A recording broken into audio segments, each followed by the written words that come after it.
You're listening to the Armchair GM Sports Network.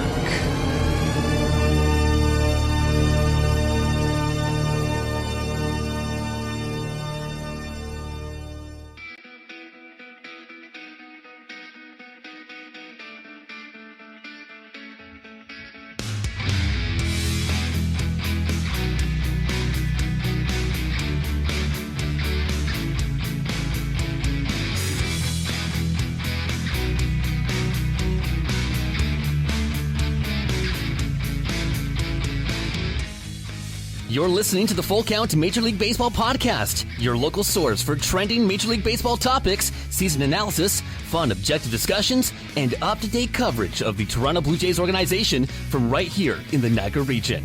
Here are your hosts, Brandon Caputo, Reece Toomey, and Colin Ward.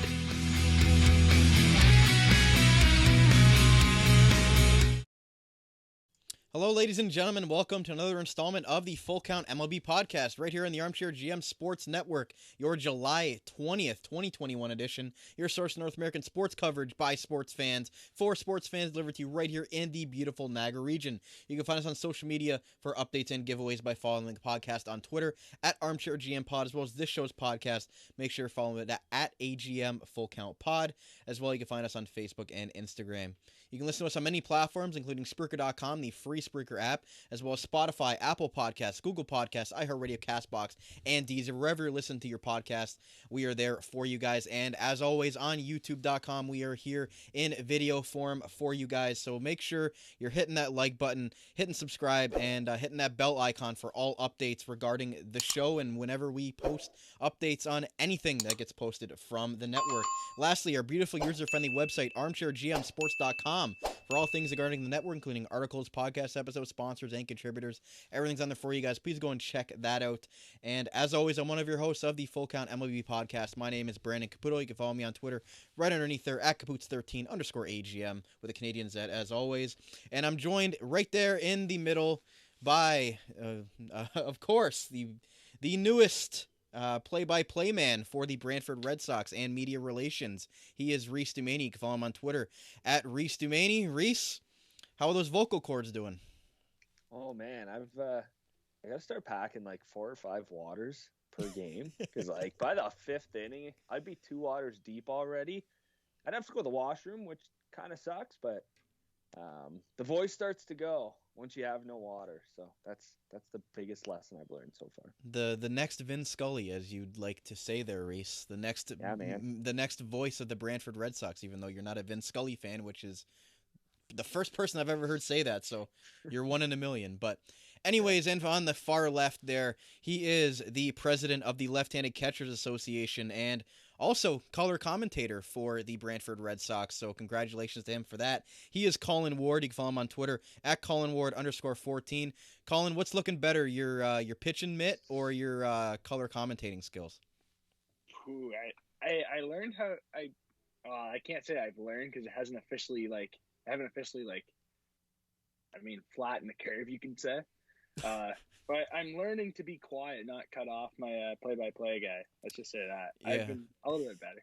I mean, you won't show up with a black eye on our next show if you cut. If I get cranked, just blame it on Reece. If you two couldn't get enough of each other through the 0-60 podcast, through this podcast, you guys just had to honestly, call a baseball game together. How's that relationship been? Honestly, it's fun. You just sit back, watch the baseball. I mean, we had the benches cleared on Sunday, and the first Sox win. Not a big deal. Sox are going for the title this year, but Boston or Brantford? Yeah, Brantford. Don't get me started with the Boston Red Sox. Show up, Ross Stripling. I was going to file a missing person report last night in Buffalo. So, speaking of that, we're going to talk about today on today's show. You can see by the thumbnail. Sure. We're going to talk about the MLB All-Star Game, the Home Run Derby, kind of their general thoughts on that. And then in the second half of the show today, I've got bold predictions for every single team and whether these boys are going to buy that or sell that. That's an article from MLB.com, so it's going to be interesting, as well as the sponsor. Some trade deadline candidates that we're looking at ahead of July 30th trade deadline. So with that being said, Let's get into the first segment today, guys, and let's start off with the home run derby. And for you people on the YouTube side of things, you can see it up on the screen there. I have the results from the home run derby. Obviously, Pete Alonso coming in and getting it done. Reece, let's start off with you there. Was there anything that shocked you as far as, did you like the way that they set it up with like the 1 versus 8, 2 versus 7, 4 versus 5, 3 versus 6 bracket, or would you have gone a different route with that? No, actually, I'm a big fan of that. Having guys who, obviously Shohei Ohtani, who leads the way, taking on Juan Soto, who a lot of people debated whether or not he should have actually been in it. But, it was a nice way to do it. Obviously, you couldn't do like a 4 and then 4 American League and then National League, because you had about, 6 American League hitters and then 2 guys were just from the National League. So, or 5 and 3. I think it was, yeah, because you had Trevor Story, you had Juan Soto, and Pete Alonso. So, yeah, that would have been nice to see, have the 4 and 4. But, I mean, the format works. I like the time limit a lot better than just outs, because that home run derby can take 20 million years to take place if guys keep stepping out of the box and playing with their batting gloves and spitting and, doing all this. Yeah, exactly. So, I like that time limit rule, and the bonus just adds something extra, which is nice. But yeah, the format for me, I think it's better than it's ever been. I'm really enjoying the format of it. Colin, did you like, I know a couple of guys that backed out of the derby, and we know it's because that some guys take a while after they get back from the home run derby to kind of get their swing back, because they're just used to doing that. Unless you show Ohtani, you just go in there and hit bombs 2 games later. So some guys did pass up. Were you happy with the lineup and the 8 guys that were eventually chosen for it? Yeah, I was pumped to see this lineup. Honestly, it's right on. It was interesting. Salvador Perez, after being in the All-Star game 8 straight years, never in a derby, and he finally enters a derby, and he actually did pretty well. He just ran into a tough first round, and the champion, Pete Alonso. Also a major, I mean, baseball, obviously, there's always great storylines, but Trey Mancini going through his cancer treatments, not playing a game in 2020 in the home run derby finals. I don't know about you guys, but I was pulling for him to win it. I mean, I had Pete Alonso. I mean, there's a certain amount on Pete Alonso, but Trey Mancini, I mean, you got to love that. I mean, baseball always having good stories, and that's one of them. Trey Mancini finishing the finals of the home run derby. It's pretty cool. I was hoping he would have won, though. That would have been nice. The big upset, Reece, was Shohei Ohtani getting knocked out in the first round by Juan Soto as the number 1 seed. I was a big fan of that. Yeah, that was sweet. Because I love that they went to a tiebreaker. That was awesome. But the fact that Shohei Ohtani got knocked out in the first round was awesome. I loved that. As much as I enjoy watching Shohei Ohtani play, it almost ruins events for me, in my opinion. Like, sure, Shohei Ohtani, he's like 1 in a million players. Like, comparisons to Babe Ruth, the hitting and the pitching combined together. But when all you're talking about is Shohei Ohtani and just trying to highlight him and no one else and saying, oh, it's the Shohei Ohtani show, and it's like, no, it's not. Like Colin said, Trey Mancini, people are watching him. They're not watching it for Shohei Ohtani. They're watching it for him. Like, Nationals fans, I'm pretty sure they watched it for Juan Soto. Like, it was probably enjoyable for Shohei Ohtani, but like, for me, it's just when you focus on one player and you just talk about one player and you can't figure out a way to just showcase all of these guys, which is what All-Star Weekend should be. I have a problem with that. And that's, again, Shohei Ohtani, great player. Good chance he could be in the Hall of Fame one day. But there's other All-Stars there for a reason. Like, let's stop putting the spotlight on this guy 24/7. How cool was that, seeing Trevor Story just go up and hit bombs there in front of his home crowd too, like Coors Field? That was pretty cool. Yeah. Well, we talk about trade deadline. He's one of the guys that is projected to be on the move, and I think Colorado wanted to wait until that was over to kind of give the hometown crowd like a moment with Trevor Story there. I think that was a good kind of send off for him in that regard. Too. And another thing that was interesting, Reece, was that left-handed hitters just seemed to not at Coors Field, it just seemed like the righties had the advantage, and the balls were flying out to left field much more than they were to right field, which probably hurt Joey Gallo in that regard because he was one of the favorites going into it. But just what were your thoughts on just how much different and how much of an advantage the righties had in at Coors Field here? Yeah, the people who run the stadium kind of screwed over the lefties, didn't they?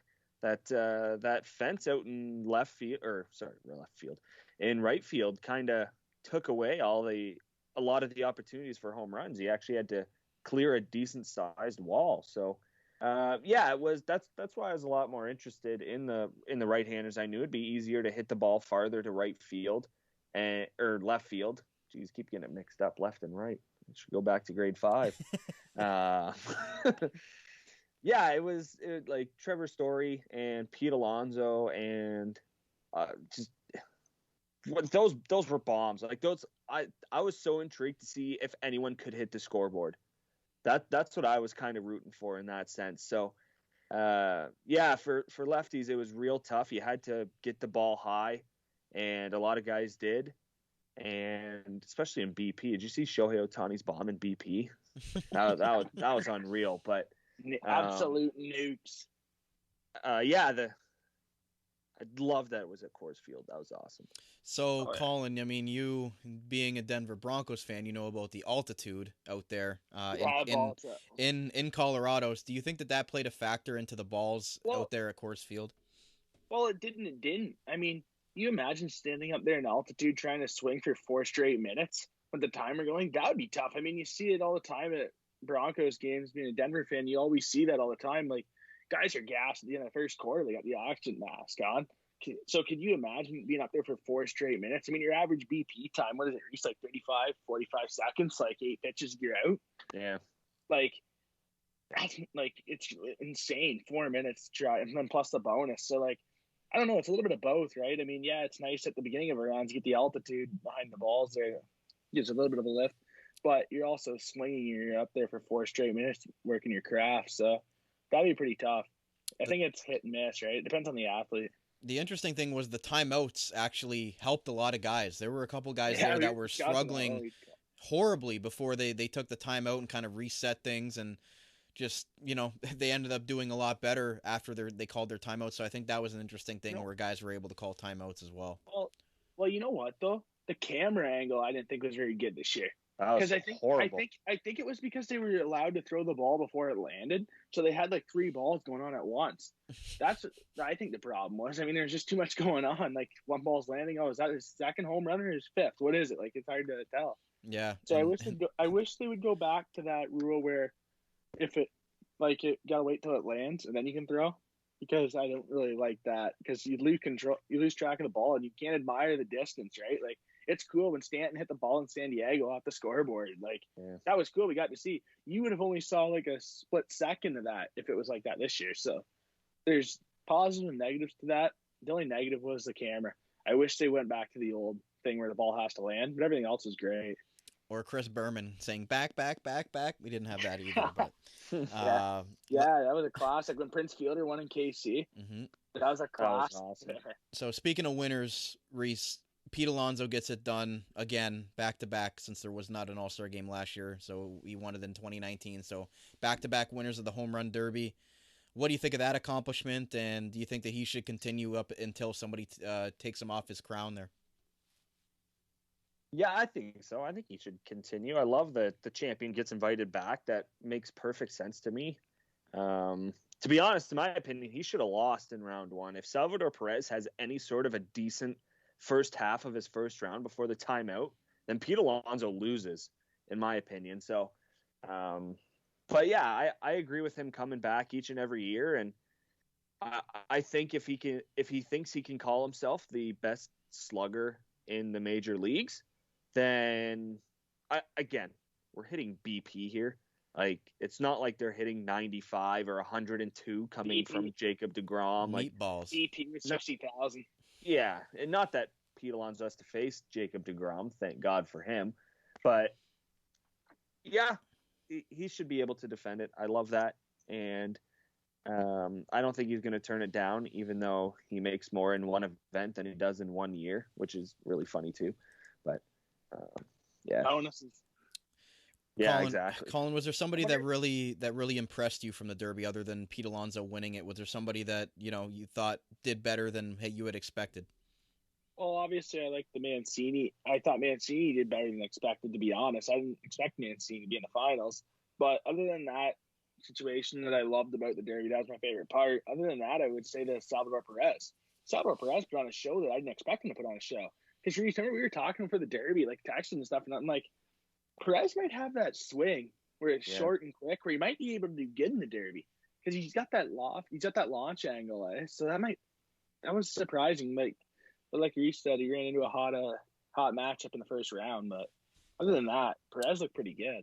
Yeah. So overall, would you guys say that this was a successful home run derby with Pete Alonso going back to back and in Coors Field? Would you say that it was enjoyable with the overtime we saw with Ohtani and Juan Soto? Do you think it lived up to expectations?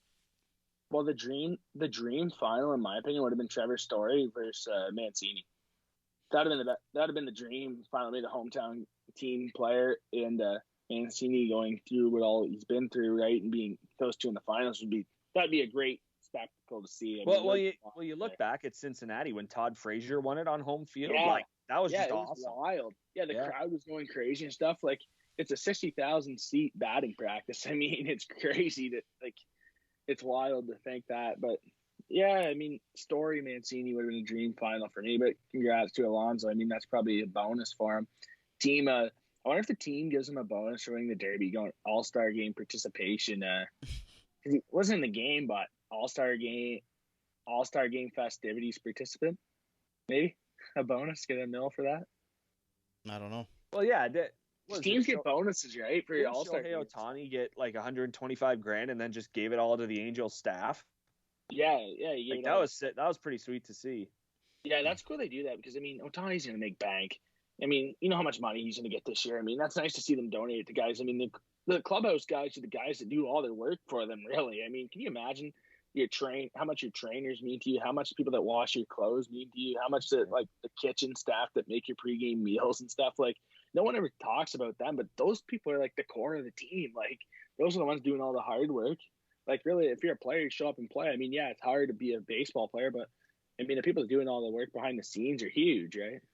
Yeah, that's a good point. So, Ohtani going out in the first round was interesting, and obviously Pete Alonso going back-to-back here, and Trey Mancini having a nice story as well. So, a good home run derby. I enjoyed it. I watched it from start to finish, and I was very pleased with the presentation, other than the camera angle at Coors Field. So, let's move on to the All-Star game itself and the starters in general. Gentlemen, what obviously Vladimir Guerrero Jr. from the Toronto Blue Jays winning the MVP of the All-Star game. I've got the starters up for both teams, the elected starters and the reserves. So quickly, Reece, what were your thoughts on the guys that were chosen as the starters, and were you kind of just pleased in general with the way that the game went? Yeah, the starters were all the Blue Jays, 100%. They should have been there. There's no question about that. With Guerrero, Semien. Teoscar would have really been the only one on the fence. I know a lot of people were kind of rooting for Cedric Mullins of the Baltimore Orioles to be a starter over him, but got to be anyway, so it didn't really make a difference. But yeah, it was good. Like from the catching, like Salvador Perez, Buster Posey, those two met in a World Series in 2014. So that was a cool matchup to see behind the dish, see those guys to go. Guerrero Jr., Freddie Freeman, that's obvious. That's a given in both leagues. Like I said, Semien, Adam Frazier, that was cool for how bad the Pirates have been to be an all-star starter. That's pretty. I know it's such a good hitter. I hate saying that it's a popularity contest. It kind of is because you get voted in. Same with when Zemgus Girgensons got voted into the NHL All-Star game, and it's just this entire country voting for him. I can't believe all Alaska had that much power. Yeah. Well, to be fair, they needed a rep from every team, but yeah, like Girgensons was he's not a bad player, but that was funny that he was the leading vote getter. Like Leo Komarov for the Leafs, terrible. John Scott. That was pretty bad. But so other than that, Reece, like, did you enjoy the game? Like Guerrero winning the MVP, but Like, were you a fan of the way the game went, or are you on the side of you want the All-Star game to mean something again for home field for the World Series because it was the only sport in North America that did that and made the All-Star game actually worth something, or do you like it the way that they have changed it to where it doesn't actually mean a World Series home field being on the line? I see people's point where, like for instance, the Tigers or Adam Frazier for the Pittsburgh Pirates. Pittsburgh Pirates aren't even going to be close to a World Series. Like they have no chance whatsoever. So I get it from that standpoint. You have players in this game that will never see a World Series, at least this year, possibly the next year or the year after. But that was nice. I enjoyed seeing that because you get one of these Cinderella teams who come out of nowhere, or the wild card team. I go back to 2006 Detroit Tigers. They lost 119 games in 2003, and all of a sudden they're in the World Series in 2006. So they were the wild card team. They got home field advantage because the American League back in the 2000s, early 2010s were just like they're way better, and they'd always win the All-Star game, and the American League would get home field advantage in the World Series. So it was an aspect of the game that was different from every other sport. And when you're baseball, you're in the situation of you're trying to keep fans engaged. The time has been a problem. You know, there's been multiple reasons why fans have kind of turned away from baseball. Just I don't specifically know because I still love baseball, but it's something to make you stand out and to make an event like that much more interesting, and to get a chance to have maybe 1,000 more people watch the game or be interested in the game. And when they took that away and made essentially the All-Star game irrelevant, because as fun as it is to watch Mike Trout and Shohei Ohtani and Vladimir Guerrero Jr. hit bombs, it just doesn't mean anything. And it's tough to care about something that really doesn't mean a whole lot. The NHL All-Star game, I could care less if they got rid of it. I really don't care. The NBA All-Star game's a joke too. But the fact that MLB made the World Series home field advantage for whoever won the All-Star game meant something. And I still think it was a mistake to change that. Colin, are you in that same boat as well? Yeah, I wish it meant something. I mean, I think you got something on the line, right? You have something to play for late in the game. Every closer that closes that All-Star game out is always one of the closers in a World Series or in a playoff team. I mean, you got Chapman. Everyone wants the All-Star game to see Chapman throw 100 miles an hour, right? I mean, Kimbrel's closing in the All-Star game late in the game. I mean, I like seeing those late matchups where you can actually see the guys trying a little bit. I mean, you can see them trying because they know that when they go back home, they can have home field advantage in the World Series, and they know their team's in it. I mean, every closer in that game, every person that closes that game out or pitches in the 8th or 9th inning is on a contending team. So I think there's a situation where, let's bring it back to the old days. I mean, maybe it's not really fair because the AL is just mopping the NL the last 20 years. I mean, their last 8 straight AL. Then before that, it was AL all the time. So maybe that it's not very even, but we'll see. Yeah, I mean, I don't want it to be what the Pro Bowl is every year, where it just be a joke. Oh, that's a joke. I mean, here we go, 2-hand touch. Yeah, let's go play dodgeball the day before. Again, I know football is different because you don't want guys tackling each other without any equipment on. But at the same time, they should bring the bunting competition in. That'd be hilarious. Like in the Korean League at the All-Star game when they do the bunting. The bunting competition, yeah. That'd be awesome. Trying to see these guys like Alonso put down bunts. So Reece, would you rather let's see Vladdy bunt? if the All-Star game's not gonna mean anything in baseball, would you rather do them just scrap the game and do a bunch of different events, like have the home run derby and then do like a bunch of different contests and stuff, or would you still want to see the game? No, I don't think they should scrap it. I think I enjoy the home run derby and then the All-Star game. Sorry, Colin, that'd be a dumb idea to bring the bunting. That's so dumb. Like it? I would not watch that. That's so funny. I'm sorry. I was watching it the other day. Enjoyment and guys trying to hit targets with bunts. It was so funny. Well, listen. It was so funny because the crowd's going crazy and they're like right into it. Here's the equivalent of what that is.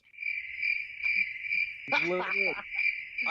I can think of more enjoyable things than watching bunting. Grass grow, NASCAR. paint dry, Hey, leave NASCAR out of Soccer? this. and soccer. I hate soccer. What If you're a so- dumb invention. Horrible. How can you enjoy a game that ends 0-0? But I would just think it would watch be that hilarious. over guys trying to put a butt Okay. down into a damn target. To rephrase what I said, I would. Horrible idea. Well, it would be hilarious to see guys like Vladdy Jr. trying to bunt. I'm not saying it's No, a it good would. idea, but it would be Come funny on. to see these guys try to bunt. They're never going to bunt, so it'd be funny. That's the only reason why for comedy. But, yeah, I mean, the home run derby, obviously, but I just think it would be funny. Colin, Yeah, keep the derby in the game. That's it. Oh, Don't for change sure. it. Well, for sure. Yeah. Colin, did you enjoy the game in general? Were you happy with the starters? Oh, for sure. I mean, Vladdy hitting a ball that hasn't even landed yet was pretty cool.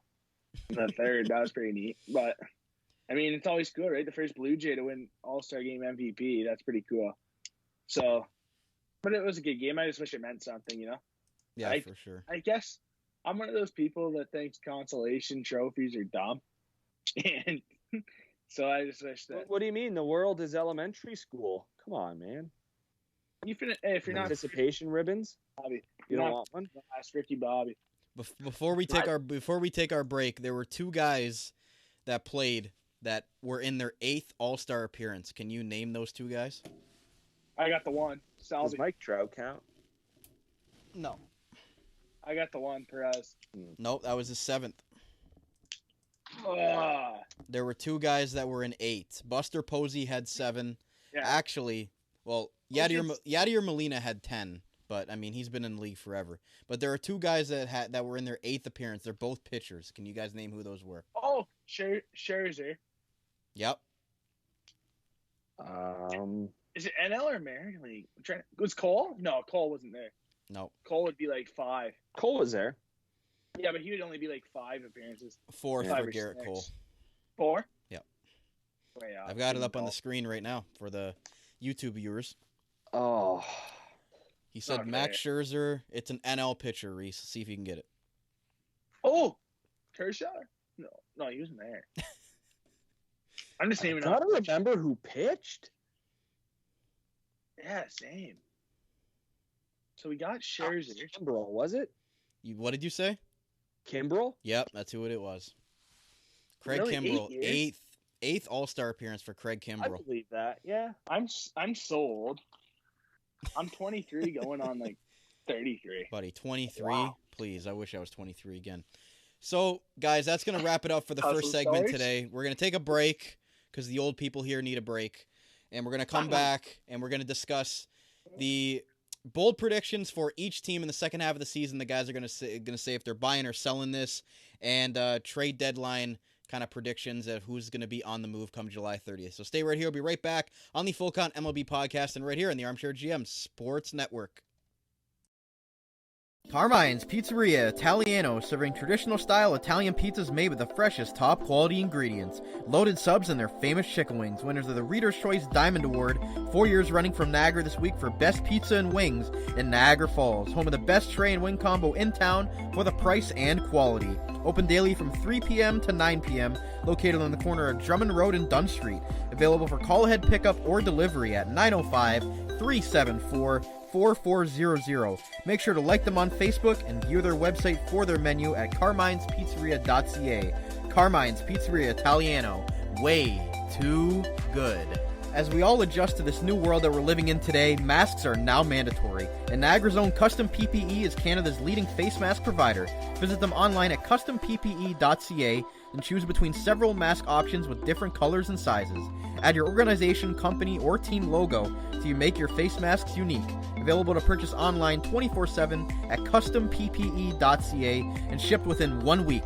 They have the best prices and quickest turnaround in Canada, and no order is too big or too small. Also offering custom floor stickers as well as face and counter shields for your business or workplace. Visit customppe.ca and use the code ARMCHAIR at checkout for 20% off your custom or blank face mask today. Custom PPE, Canada's leading face mask provider.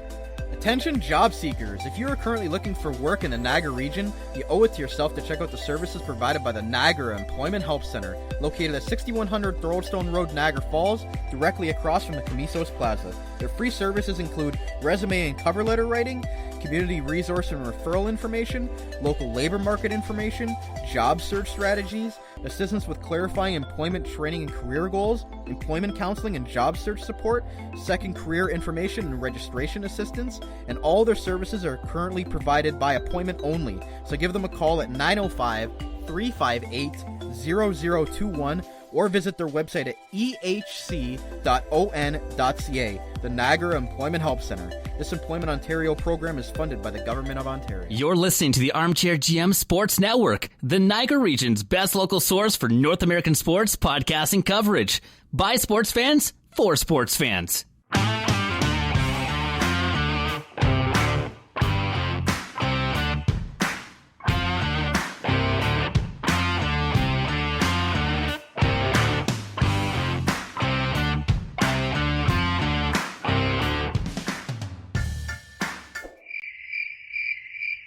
The crickets are still going from last segment talking about bunting. But welcome back, ladies and gentlemen. Horrible idea. To the Drop full. your bat. Hey, if the coach, okay, you know what? If the coach gives you the bunt sign, Oh so for my you watching God. on YouTube, if the coach gives you the bunt sign, you just take your bat and just drop it, and just bummed out, just shrug the shoulders. It's just gonna be on the profile picture. I don't know. Because you just gotta drop. You Your gotta shoulders. put your Like, left just hand. don't You wanna gotta be- call in the lefty right now. Yep. Ugh. Reece, this is your man that you call games with in the press in the Hey, broadcast booth. Hey, you know what though? One embarrassment moment. I had to take a washing break in game one. It's okay. True story. I admit it. That was right? probably the quietest inning of all time. Oh, I missed a heck of a catch. What a Yeah. Yeah, joke. you did. So did. mad at myself. I only missed one. Hey, I only missed one batter in the whole time in like the minute and 30 seconds. But I only missed one batter, and it was that. I couldn't believe it. I was so worked That up was over. awesome. So, ladies and gentlemen, welcome back to segment 2 of our Full Count MLB podcast on the Armchair GM Sports Network. Brandon Capito, Reece Demani, and Colin Ward back with you here. And make sure, those guys watching on YouTube, make sure you smash that subscribe button, hit that like, and hit that bell icon, as you can see on the screen there, for all updates regarding our shows if you like our content. And like Colin's, I guess... He's got to reenact some things for us. If you enjoy those, please give us a like. But for the second segment today, I've got a little bit of a discussion for the boys here. I've got from MLB.com. This was Will Leitch. It was trade second half predictions for each team. So going to quickly go through every single team here and get the guys to say if they're buying this or they're selling this, if they like it or they don't like it. So we'll start off here obviously with the Toronto Blue Jays, obviously as they are the local team in this area. Toronto Blue Jays, they'll trade for a starter and maybe two. Colin, are you buying or selling this? A starter? Or maybe two. They'll trade for a starter. I'm buying that. I mean, I think they do that Cubs deal with Hendricks and Kimbrel. I think they got to do that because the Jays obviously need to add elite pieces if they're going to win. I mean, you don't build a team just to make the playoffs. That's dumb. Yeah, I've got the Right, standings up on the screen right now for our YouTube viewers here, and for you guys listening on audio, you can go and check it out for yourselves. The Jays are 7 games back of Boston for first place, but they are in it. They are in the wild card hunt there. So, Reece, are you buying or selling that for the Jays? Yeah, I'm buying a starter, not two. Okay. Yeah, I think the one. They're happy with Manoah. I just think it's that Stripling spot where Stripling tends to fall off in the second half, right? He did in the Dodgers, so that's why I think you got to add a starter. And if you can add that, if you can make that move with the Cubs for Kimbrel and Hendricks, why not? Can you imagine Hendricks in that staff with Robbie Ray, who's lighting it up this year? Well, Like- the Jays need some help pitching, so if they could get two arms in there, especially 2 bullpen arms, I think would be more effective than a starter. Baraki's pitching good. Baraki's been huge. But, yeah, I just think you add a starter and a reliever. Watch the difference. Because Merriweather will be back. So then you go Merriweather, Romano, and then hopefully Kimbrel or whoever you get, right? And you can throw one of them in any situation, right? You don't have to use them 7th, 8th, and 9th. You can use them like the Andrew Miller role in Cleveland where you just throw them in any spot and get out of it. I call it the stop roll. I don't know how the Stop Jays compete roll. if they don't add a starter and a reliever not. or both. They're So, not. They're not. They got to add them both. Yeah. They got to add like elite pieces too. They got to add good pieces, like top 5 on the trade board, like the Price Tulowitzki deals, if they want to compete. Yeah, I In mean, my we opinion, saw what happened they're last not night. getting 7 games. We saw what Yeah, happened last yeah. night against the Red Sox. That was a whole lot of Well, yokes. Hey, that's a good loss. In my opinion, that's a good loss. Reece, from the Tigers being good, like, obviously When? Brandon Yankees fan. But When are the Tigers good? hey, that staff in 2012 is the best staff in the history of baseball. But anyways, like, though, I'm gonna say I had something to say, but it's not. and when you lose a game like that, I mean, that's a learning game. They obviously can't compete with that type of pitching, so they're gonna go add. They know that they need to add by that game, right? So I hope that means it's a learning game. Now they know what they need to do, and they do it. Fingers crossed. You're both buying on the Jays picking up a starter, maybe 2, but at least a couple of arms for either the bullpen or the rotation. So next, we'll move on here to the Baltimore Orioles. They won't call up their superstar catcher, Adley Rutschman, until 2022. Are you buying or selling this? Ooh. That's tough. I buy that. Well, you won't see him. I'm not a fan of putting high-end prospects on in losing situations. That's not something I'm a part of. And I look at the Detroit Tigers with Jake Rogers and Eric Haas, even though he could play left field. But in terms of them, the Tigers they're starting on the upward trend of a rebuild, and I think that's where you got to start integrating these guys. You don't bring them in when you suck and you lose every day, and they just get in the mindset, oh, I'm garbage, we're just gonna lose, or I'm garbage, we're just gonna lose. So I think it's a matter of, and I'm not saying the Baltimore Orioles are going to be on an upward trend next season, but I think it'd be good to start the season in Baltimore. Start the 2022 season. All right, ladies and gentlemen, after some technical difficulties talking about everybody's favorite Baltimore Orioles, we are back here on the Full Count MLB podcast. So we're going to continue on here with second half predictions for each team. So we're going to continue on with the Tampa Bay Rays. We will see Tyler Glasnow again after partially tearing an elbow ligament in June. Reece, are you buying or selling this? I'd sell that. Okay. I don't ethically know how you can do that to a guy when it could easily just go again and you're done for a year. Yep. That's just me. Okay. Colin, buy or sell on that? I think he pitches game 1 for the Rays in the playoffs. If it's a wild card game or it's like ALDS, he's gonna pitch. I know he's tossing right now, like light catch right now. So you think there's a month you give him. So he's got 2 months really to get back in shape. Does he do it? I mean, it's tough. Like Reece said, I mean, it's so easy to re-aggravate that. Like, you got like an elbow problem, like any arm problem on your pitching game, you got to make sure that's 100% healthy when you come back, or you're screwed. I mean, like a Nate Pearson, right? I mean, he's coming back now as a reliever, which they should have been doing all along. Short inning stints, but it took him 2 injuries to figure that out. But okay. I think he pitches. I buy that. I think he pitches in the playoffs. Interesting. Okay. Chris Sale leads the Red Sox to a division title. Buy or sell, Colin? Ooh, man, it's weird. So I keep waiting for the Red Sox to tail off. I don't know about you guys, but I keep waiting for the Red Sox to go down, and they're not. I feel like it's just one of those teams that's going to have an overachieving year, and then next year be really bad. I buy that. I think Sale's going to come back and throw strikes. I think Sale coming back is bigger than Glasnow in Tampa Bay, which says a lot because Glasnow is a horse in Tampa Bay. So, yeah, I'm going to buy that. Reece, buy or sell Chris Sale? Yeah, I agree with that 100%. I'm buying that all day. I think Chris Sale is a much bigger ad than Tyler Glasnow is for a team. I don't even think it's close. Yep, the Red Sox are a game and a half up on the Rays right now, so that'd be interesting between those two teams. Glasnow's going to get pulled in the third inning of the World Series anyways. What up, Blake Snow? You guys are gonna like this one at my expense. The New York Yankees, a playoff miss. Buy or sell? Sell. Sell. They're making it. You got more confidence than I do.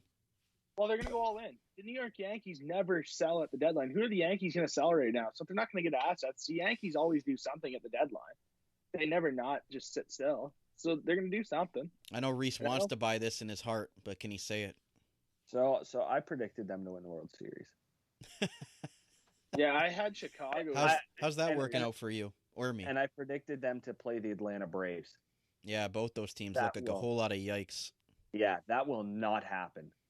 Who did I have? The Dodgers Yankees are going to miss the playoffs. I don't think they do anything. So this there may be one move, maybe, but they're not making the playoffs. But do the Yankees ever make a move just to make a move? Like, it feels like the Yankees always see. That's the thing. Like, we've never really been in this situation with the Yankees where they are. Even if it's a minimal trade, like one guy for a pick or a prospect, like that's not a nothing move. Yeah. Like if you're trading for something, you clearly want him for a certain reason, right? Yeah, but it's not. That feels like it's just not Yankee-esque, you know what I mean? Like, yeah, I got that. It feels like that's not how the Yankees roll. I mean, it feels like the Yankees are either going to be all in or not, right? I mean, they gave Cole all that money. They're going to give Correa all that money. So it's like, I don't know. Okay, so that'd be interesting, especially given their odds to start the year. It would be very disappointing for Yankees fans all around. So we need a little bit more rapid fire on this, boys, now that we got through the AL East here. So Cleveland Indians, a crusher of a trade. So I guess this means that they traded a high value piece before the deadline. Are you buying or selling that, Colin? Like to buy or sell, like their team? No, they're trading away a high value piece. Oh, no, they're not going to trade Ramirez or Bieber. No, they'll stay put. They'll stay put unless it's there. They'll be similar to like what the Tigers are going to do, right? The Tigers aren't going to be chasing to go sell guys. They're not going to be chasing to go buy guys, right? So I don't think they do. I just think they stay still. I don't think they make a move. Reece, buy or sell? I buy that. I don't think it's going to be Bieber or Ramirez, like Colin said. But somebody else. But they're going to send someone away. I think it could be Tristan McKenzie, who I still think has a lot of potential in this league. Okay. Moving on, the Kansas City Royals. The fairy tale run won't happen. Buy or sell, Reece? Buying that. The Royals are done. Colin, are you agreeing there? Not a chance. Oh, 100% I agree there. It's over. Okay. It's over. Minus 98 run differential. The Detroit Tigers, a third-place division finish. Reece, we'll start with you on this one since you're the Tigers guy. I am buying that 100%, and because the Minnesota Twins and the Kansas City Royals suck, and the Detroit Tigers are just showing all signs of what their team could be like in 5 years with the addition of Torkelson and Green and, well, now Jackson Jobe, their third overall pick from the draft. So the Tigers are in a really good spot, but depends what they do at the trade deadline, but I'm buying it. They're 3.5 up on the Twins for that third spot in the division. Colin, are you buying or selling that? Oh, 100% agree with Reece again. I'm buying that. They're there. Minnesota, one of the most disappointing teams so far in the league. Yeah, Minnesota's disappointing, but the Tigers are going to do the right thing at the deadline. The Tigers like the 2017 Blue Jays, where they got that potential there, and then all of a sudden you just got to add like the Torkelsons, like the Vladdies, the Bichettes, right, the Greens. You just got to add that, and wait till you get a Zinger up there, the former Ohio State catcher. Kid's a stud. So they'll be good. I mean, the Tigers had all their right-handed pitching too, so they're going to figure out their bullpen as well. Their staff is set up to, honestly, I'm not putting that pressure on it to be like the 2012 staff. They can be that good if they reach their max potential. That's a big if, obviously. You don't want to put that much pressure and make that big of a hot take, but their potential, I mean, it's there. It's there. And I mean, Torkelson's hitting absolute bombs in Erie. I mean, it's sweet. That arena, the Otters arena there, the insurance arena, that's going to be named after the Torkelson arena when he's done there. Colin, hitting the ball rapid fire, Colin, rapid fire. Yeah, Talking too much about the Tigers here, but they are finishing third place in the AL Central. Speaking of the Twins, A Nelson Cruz trade happens, Reese. Buy or sell? Buy. That'll happen. Minnesota didn't expect to be where they are, and they're going to try and get assets to try and get better in the next few years. I 100% agree with that. Colin, are you buying that as well with the Twins? Yeah, I'm 100% buying that. He's 41 years old, and you can get assets now. Might as well do it. You have to do it. The Chicago White Sox will be the World Series favorite. Wow. Colin, what do you think of that? I had him in the World Series, so heck yeah. Okay. Reese? Especially with Boston being the first place team, right? I expect them to fall off Boston. So if it's get like that, if it goes like as a standing show, it might be Chicago, Houston in the ALCS, which would be pretty cool. I mean, I've got the standings up on the screen right now. I mean, they're up by 8.5 games, and they don't even have Luis Robert in the lineup either. So, Reese, are you buying or selling Chicago White Sox as World Series favorite? I'm selling that because Lucas Giolito has not been Lucas Giolito this year, and he has looked really bad. He is 0-3 against Detroit this year. Detroit has owned him. Unless he figures it out. But as it stands right now, they have two guys, Lance Lynn and Carlos Rodon. Yeah, and again, I want to see what they do for their first time in the playoffs as a team that gets there with this group. It might be a learning experience for them and kind of a growing pain. So I'm with you on that, Reese. I'm selling that too. AL West. White Sox got to win road games. 23 and 21. They got to win road games. Yeah, that's a good point as well if they have to go on the road. The LA Angels, second place in the AL West. Colin, buy or sell? Sell. Once Trout got down, their hopes were done. It's cool to see what Ohtani's doing, but once Trout went down, their hopes were done. But they're not going to do anything with just one player. They didn't do it with the best player. Mike Trout's he's the best player in baseball, obviously. One of the best all time. And they didn't do anything with him. Not dissing Ohtani at all because, hey, it's like modern-day Babe Ruth. But they're not going to do it with just one player. They're 7.5 back of the Angels for second right now. Reese, buy or sell? Yeah, I'm selling that. I still think Oakland's too good, and I think Oakland will add at the deadline. As much money as they don't spend, I think they're going to do something. They're still a good team. You segued nicely into the A's. No big trades at the trade deadline. Buy or sell, Reese? No, I'm selling that. They got to do something. Like they're a good team, but I see a first round exit by the Oakland Athletics. If they get past the wild card, that'd be a first round exit for them, I think. Colin, what do you think? I'm buying that. I don't know. I don't think they're going to be about prospects because you look at their last prospects. I mean, Kyler Murray, he's with the Cardinals football, right? Their first round picks, their prospects haven't been there for Oakland. I mean, they haven't signed. I mean, this year Max Muncy, which is pretty cool. That's same name, birth date as well as Max Muncy on the Dodgers. But I'm buying that. I don't think they're going to give up the pieces. And plus, you're going to have to pay Olsen someday, and you're going to have to pay Chapman someday, right? And you see how that always ends up with Donaldson, etc. So I don't think they do.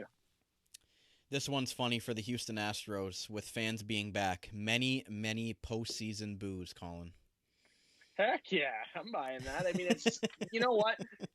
That's where the Yankees got to make the playoffs because you need that Astros-Yankees series rematch because that was unreal at Yankee Stadium. That might be the highlight of my year, seeing when the Astros went to the Yankee Stadium with Altuve telling him to take his shirt off.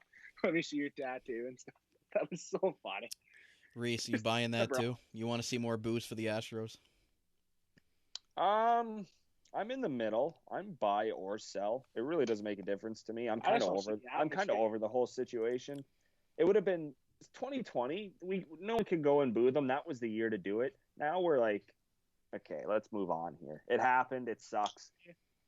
Let's move on here. It's as funny as it is, but I'm kind of over it. The Seattle Mariners, their last fourth place finish for a long time. As in, they'll finish fifth. They'll finish fourth. Because they're projected to do a lot better going forward. Yeah, Seattle's got to push. Seattle might make a minor move. I don't think they'll make a major move, but they might make a minor move just to see if they can get in that wild card, kind of flirt with that wild card spot a little bit, that last spot. Just because they're in contention right now, they're right there. So, and you haven't made the playoffs in so long, right? And you had all these sports teams going there. I mean, you got the NHL, the Kraken going there. You have the Seahawks. I mean, the Kraken obviously can't really say success because they haven't played a game yet. But I mean, the Seahawks have had success. The Mariners over the last since Griffey's been gone, they haven't done anything. So I think you got to do something. I think you got to give that fan base a little bit of jump. And I mean, plus when the Jays go there in August, if the borders are open, you hope it's not all Blue Jay fans, right? Let's have our fans in there, right? Let's make it for the playoffs or right there, battling for the wild card. I'd make a move. So they won't finish fourth. What about you, Reece? Yeah, I'm going to buy that. I really like Jared Kalenic. He looks like a really good player, and it looks like he's going to be really good for a long time. Him and Kyle Lewis are going to be a nice 1-2 punch. So, yeah, I think the trend is up for the Mariners. They're kind of in the same spot as the Tigers, in my opinion. Okay, so the Mariners, they have a bright future. We'll see what happens with them. The Rangers, Texas Rangers, Joey Gallo won't be traded until the offseason. Reece, buy or sell this? Wow. I'm selling this. I think if you want the most for Joey Gallo, the teams are going to pay the most at the trade deadline. Because he has a year left. Exactly. And if they're in a position to win a World Series, who knows if they will be next year, right? So you're in a better position to maybe add an extra first or second round pick during the season because, hey, like if we can't get this figured out for next year, then what was the point of making an off-season trade? We're in a position now. Let's do it now. The offer's here. We'll just add another asset just to make sure we could make ourselves World Series champions. So I'm selling that. I think he's gone at the deadline. What about you, Colin? Yeah, I think he's gone at the deadline. I mean, you look at some of the teams. Look at the American League, right? Kansas City, they're not trading Salvador Perez. So, one, you take Gallo over anyone on Kansas City available. Minnesota, I mean, you got Barrios, right? But that's a starting pitcher, and you have Nelson Cruz.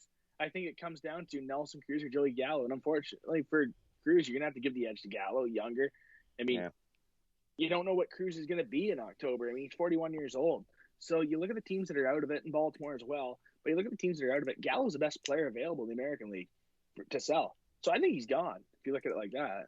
Mm-hmm. Yeah, no, I think he's going to be one of the most highly sought after guys at the trade deadline. So moving on to the National League, the Atlanta Braves, a fourth place finish. Obviously, they lost Acuna for the rest of the year.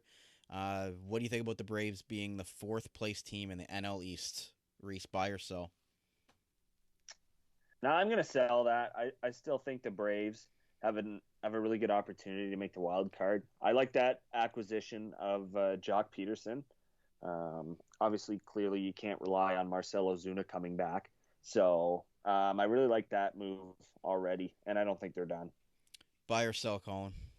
Well, when you look at the wild card, there's only one team out of the playoffs, out of the wild card spot that's plus run differential, and it's the Atlanta Braves plus 25.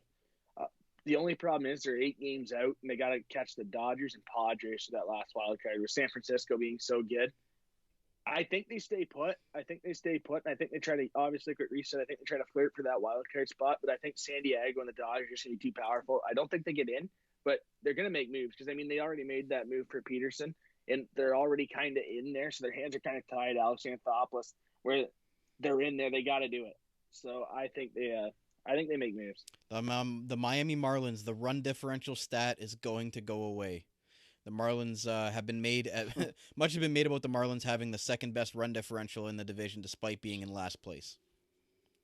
Yeah, that division's a complete mess right now. I mean, 49 win team leading the division. I mean, it's like the Central in the American League. It's just whatever.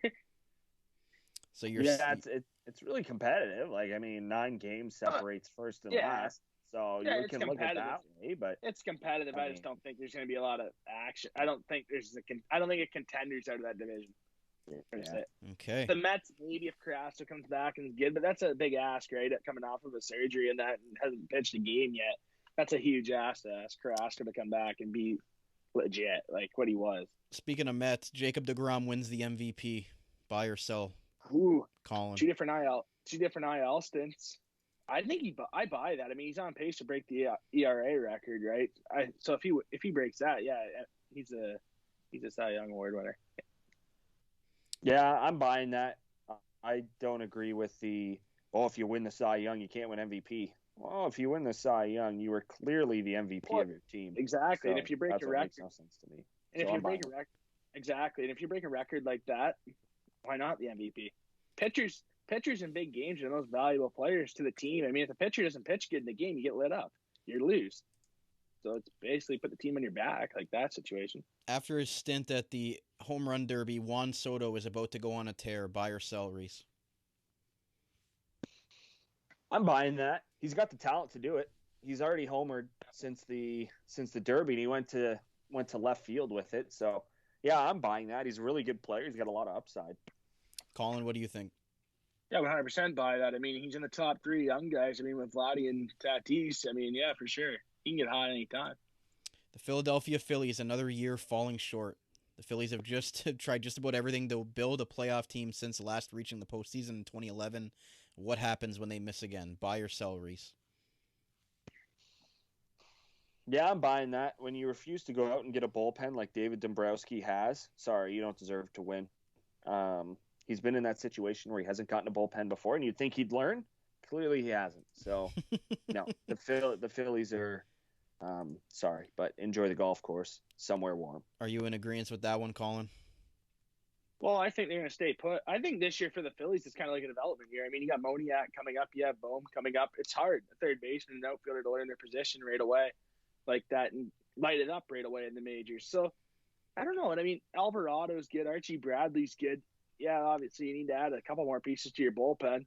But they added 2, which wasn't enough, obviously. But I'm gonna say they buy in the offseason again because they're a couple moves short, and plus those young guys that are getting their chance this year need to develop.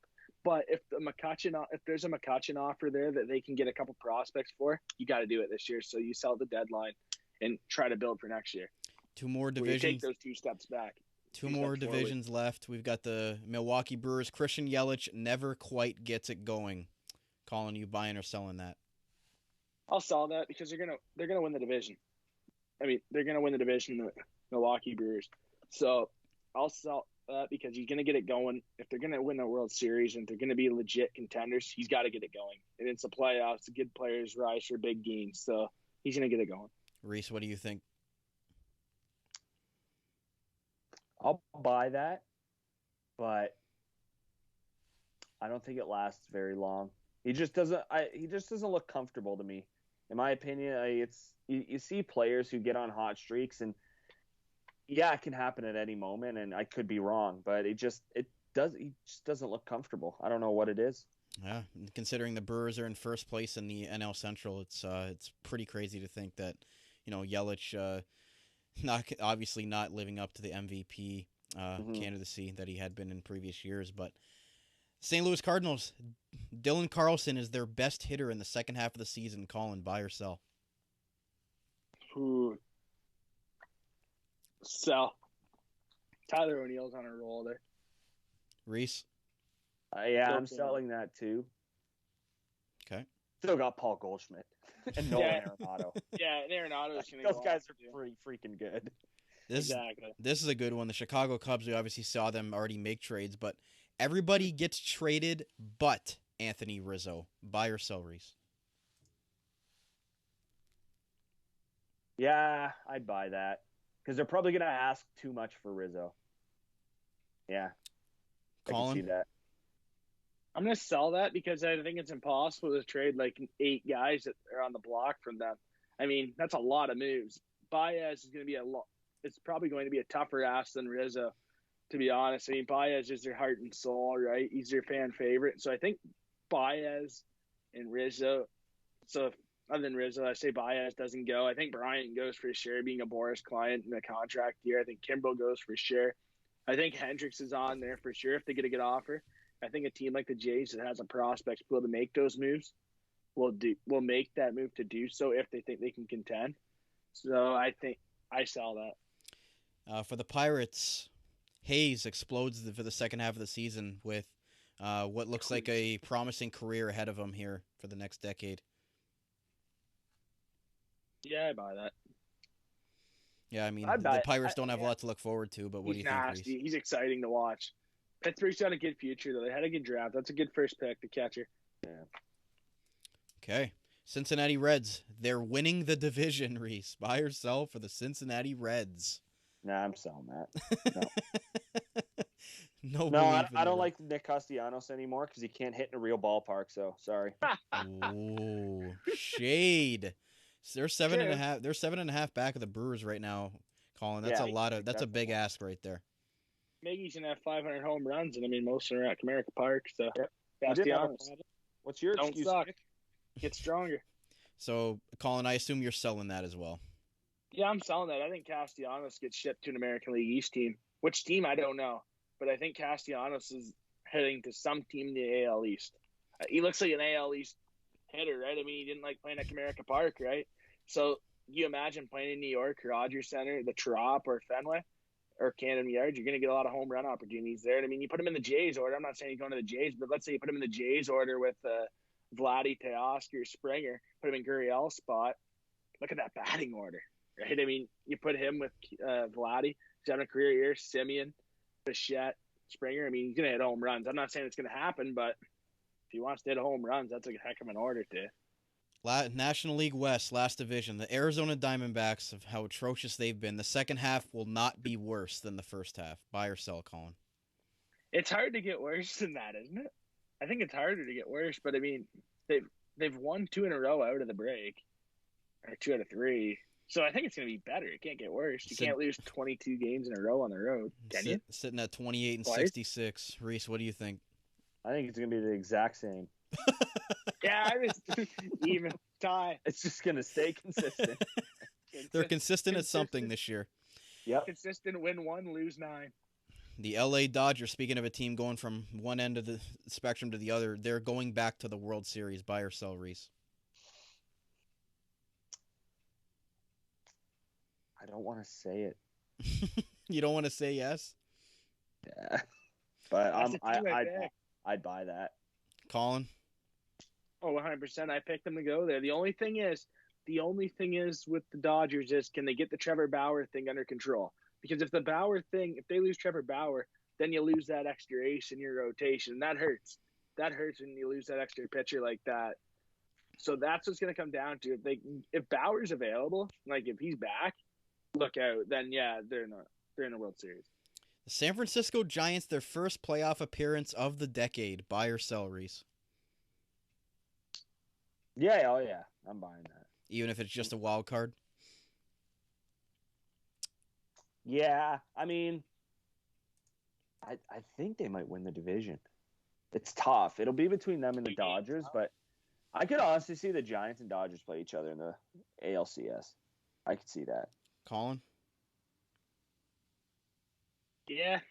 I mean, that would be an ALDS. That'd be the first round. It'd go Padres, Dodgers, and the wild card right now, and then the winner, because the Giants are the top team in the NL. Yeah, so it'd be would. the ALDS. Yeah, the 1-4. That would be insane. Dodgers would win. Dodgers, I would give the Be a edge good to. But first round. hey, shout out to Aaron Sanchez on a division-winning team. Yeah, they're winning the division. The San So they'll make Diego playoffs. Padres, all this work coming down to one game. The Padres went all in for this year, which was smart and daring, and still might end up with just one wild card game to decide whether it was worth all of that. Buy or sell, Reese? Wait, what? The San Diego Padres on if all this work coming down to one game. Like, I guess they'll get beat out in the wild card game. Oh, yeah, they're probably going to play the Dodgers, so yeah, they're probably only going to see one game. That's crazy that those two teams will be playing in the wild Yeah. card game with the way that the Giants have come out of nowhere. Well, I Colin, mean, who knows? It still could be the Giants. Like, Yeah. the Dodgers only 2 back. But the Giants will not win the division because of Aaron Sanchez. I just put that. No. don't I get never him said that. going, I said- Reese. Don't get him No, going. I said Sounded like you shout said out. that. But... Oh, I said shout out to Aaron Sanchez, who's on a division-winning team. Oh, okay. All right. Never mind. Wow. Yeah. So, Sorry, Blue Jays. what do you fans, think had to about the do that to you. Padres, Colin? Are they going all in for just one game here? Well, I mean, it's hard to say that one game wild card, right? I mean, the Padres have pitching. I mean, they got you Darvish, right? They got those guys that can throw the one game that can match with the Dodgers. But the Dodgers are just too powerful. I think the Dodgers win that. But it would be exciting to see Tatis in that lineup, in that Padres lineup in that wild card game. But me personally, I think that's the Dodgers' only elimination game they're going to play till the World Series, in my opinion. And I can see them lastly, cruising through the NL. last but not least, the Colorado Rockies. The return for Trevor Story will be disappointing. Reese, buy or sell on that? I can see that, but I'm gonna sell that. I think if you're the Rockies and you don't get something that wows you, you don't move them. You don't just move them to move them. You have to be blown away. It's Trevor Story. You have to be blown away. Yeah. Colin, what do you think on that? Yeah, 100%. It's got to be like the Arenado move. It's got to be something where you can get a top prospect and you can get 2 top 5 prospects for it. Yeah, you got to do it. But I'm not doing it if I don't get 2 top 10s at least. I mean, you're talking about your last franchise player on your roster after trading Arenado, right? It's got to be good. It has to be good. It's like a 3-0 count. It's got a 3-1 count. It's got to be a good pitch. So yeah, you got to knock it out. So I don't think he gets moved unless it's something really good. What team that is, it's hard to say, right? What good teams need a shortstop that are good, right? the Yankees, if you call them a good team. The Blue Jays. Yeah, Bichette. So that'll be interesting. I think if Story would have won the home run derby, maybe there would have been some more just hype on him in general just because of that event. But it's just hard to see where he goes unless he flips to second, right? Once he flips to second, then you got some openings. Pun intended, flip to second, from a shortstop. You like that? Maybe Oakland. Maybe Oakland. He didn't even pick him up, that Brandon. He did. It went right over his head, just like all the Jays outfielders, right over their head. I'm thinking Ross Dripping last night. I'm thinking teams where Story could go. I think you go Oakland. Yeah, but Brandon said something. Yeah, you just it's okay. You didn't catch it. It's all right. Blue Jays fans, it's all right. Yeah. What, Ross Dripping last night? No. So before we wrap up the show today, because that segment went a lot longer than I'd expected, Reese, give me your top 2 guys that you think will be moved by the trade deadline and to where. Jonathan Scope gets traded from the Detroit Tigers to the Boston Red Sox. Okay. Interesting. Colin, what about you? What's your first move? My first move, Joey Gallo. Joey Gallo goes, which is a tough one. Joey Gallo goes to the Dodgers. Because they need more. Hurt, right? Oh my God. They're hurt, right? They're hurt. They're going to have to do something. You want to win a World Series again? He goes to the Dodgers. Reese, give us something that's in this atmosphere, please. Okay. Nelson Cruz gets traded. It's tough because it's more than likely going to be an American League team. Hey, to the Cincinnati Reds. Apparently they're winning the division. Nelson Cruz gets traded to the Tampa Bay Rays. Wow, the Rays actually buy somebody. That would be interesting. I mean, considering that looks like a Tampa move. Yeah, that looks like a Tampa move. He'd rake in those AL East ballparks, that's for sure. Yeah. Old guy. Won't have to pay him for a long time. Yeah. And Colin, give us something with your second trade that doesn't make our head shake. I got a tie. Well, I have a tie for my second. I have Kimbrel to the Jays because I know they're going to have to do pitching, right? They need a reliever. Well, no, they need a reliever. Come on. They need a reliever. And 2, Castellanos to the AL East. I don't know what team, though. I think Castellanos gets traded. I have a feeling Castellanos gets traded to the AL East. He wants to hit home runs, right? So there's the part. Okay, so interesting stuff there from the boys there on the buy or sell and their trade deadline candidates. I think by the time we come back with our next episode, the trade deadline will have passed. So Friday, July 30th is the trade deadline. So we'll probably record a couple days after that, get the fallout from the trade deadline, the winners and losers from the trade deadline, who got moved, who didn't get moved. But it'll be an interesting show there as we come out of the trade deadline and have a better idea on which teams are really thinking about contending and which ones are kind of pretenders. And like Reece said, if the Arizona Diamondbacks are going to continue their trend of just being horrible for the rest of the season. But that would be something if they could somehow be worse than that. What was it, 2003 Detroit Tigers team that lost 116 games? Yeah. So I don't want to bring that up to you again, but I had to because of the. I accept it. I'm not a Toronto sports fan, so I accept that my team was bad at one point. So it's okay. Mic drop with the pen. That's all that needs to be said for the rest of the day. Colin. What up, Leaf fans? Well, you're a part of them now, Colin. You're a Jays fan, so. Oh yeah, I've always been a Jays fan. I mean, Jays and Raps. Other than that, go Wings. Go Broncos. With that said, ladies and gentlemen, we're not going to listen to Colin Hey, talk hockey about his town. sports teams anymore. Who do you want? Should mute his mic. This is going to wrap it up for the Full Count MLB podcast on the Armchair GM Sports Network. Again, this has been your July 20th, 2021 edition. As always, I'm one of your hosts of this podcast. My name is Brandon Caputo. You can follow me on Twitter right underneath there, at Caputs13_AGM. As well, you can follow my co-host in the middle there. He's Reece Dumaney, at Reece Dumaney. And make sure you're checking him out. The play-by-play voice for the Brantford Red Sox, as they're going to try and do what the Boston Red Sox are doing right now, and that is leading their division. But anyways, Reece, best of luck with that endeavor, and hopefully you'll be in mid-season form by the next episode, and you won't need 2 waters this time. Yeah, thanks, man. We're live first time on Friday, pregame show, 5-10 minutes before the game. Perfect. There you go. And his trusty sidekick, the Robin to his Batman, he is Colin Ward. You can follow him on Twitter at ColinWard_14. He's taken applications for the Left-Handed Catchers Association, and he's now the color commentator for the Brantford Red Sox. Tune into the Sox game on Friday. It's going to be a good one. They got the Cardinals, got their first win on Sunday against Hamilton. Yeah. Tune in. Maybe they look probably better than the Jays bullpen, but that's a discussion for another day. Hey, shout out to Nick Davies. Red Sox lefty came in and shoved out of the bullpen. All right, that's going to wrap it up. Thank you to all of our great sponsors and all the viewers and baseball junkies for tuning in and listening along for this episode of the Full Count MLB podcast on the Armchair GM Sports Network by sports fans for sports fans. Enjoy the trade deadline. We'll see you guys in a few weeks. You're listening to the Armchair GM Sports Network.